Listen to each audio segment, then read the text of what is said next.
কয়েকদিন আগে মাহফিল নেওয়ার জন্য ডিপজল এসেছিল, দুইজন বডি গার্ড নিয়ে, আমি যেখানে আসি ওখানে। আমি মনে করলাম যে ওনার নামে একটু উল্টাপাল্টা বলা হয়েছে, আল্লাহ বডি গার্ড নিয়ে এসেছে। আমি বললাম যে স্যার, প্রথমে ভাই বললাম যে ভাই, ও তো হুজুর আপনি কি বলবেন আমি বুঝেছি। আমি গাবতলি এই টার্মিনালে আমার মাহফিল হয় প্রত্যেক বছরে, আমার দাদার নামে, আমার বাবার নামে, নানার নামে স্মরণ করে দেয় যে আপনাকে এবার প্রধান বক্তা বানাবো, আপনি ডেট দেন।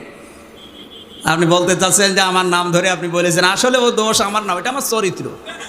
আমি সিনেমায় ওই চরিত্র প্রযোজক আমাকে দিয়েছে পরিচালক, এই জন্য আমি ওইরকম করি, তাছাড়া আমি কিন্তু ভালো মানুষ। হ্যাঁ আমি ভালো মানুষ, আপনি কেমন ভালো আমি জানি। ব্যক্তিগতভাবে অনেকক্ষণ কথা বললাম, দেখলাম না লোকটা খারাপ না, ভালো মানুষ, কিন্তু ওর চরিত্র, ওর পাঠ ওইটা। নেশা সওদাগর, 5 ওয়াক্ত নামাজ পড়ে, হজ করে এসে তাহাজ্জুদ পড়ে, কিন্তু ওর যে চরিত্র, শয়তানও অত নিচে নামে না।